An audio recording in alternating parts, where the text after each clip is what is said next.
چھوڑ دیتے. تو آج یہ لفظ عربی کا ہے، عربی محاورے میں استعمال ہوتا ہے. تو بادشاہ جب کوئی اپنا کام اپنی رعایا کو دیتا ہے تو وہ جو دستاویز ہوتی ہے جس کے ذریعے سے ان کو پابند کیا جاتا ہے احکامات کا، تو اس کو آج سے تعبیر کیا جاتا ہے.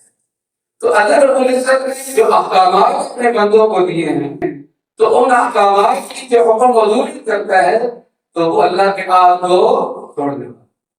یہاں پر اللہ تعالیٰ شاید فرمایا بالبعد میثاق دی کہ اس کو مضبوط باندھ دینے کے بعد چھوڑ دیتے ہیں.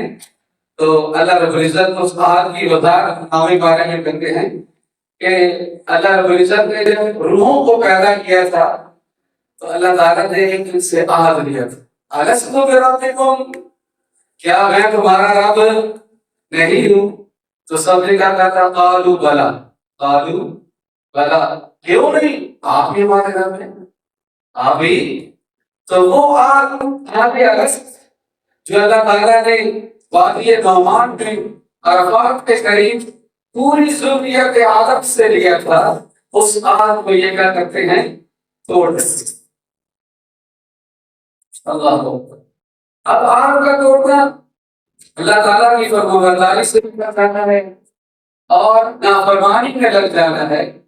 تو جتنے احکامات اللہ رب العزت نے انسانوں کو عطا فرمائے ہیں اور کی حکم عدولی کرنا اور نافرمانی کے راستے پر چل پڑنا یہ آگ کو توڑنے میں شمار ہوتا ہے. اللہ رب العزت کو مطالبہ ہم سے نماز کا ہے، ہم نماز نہ پڑھ کے اس آگ کو توڑ دیں. اللہ تعالیٰ کا مطالبہ ہم سے سچ بولنے کا ہے، ہم جھوٹ بول کر اس آگ کو توڑ دیں.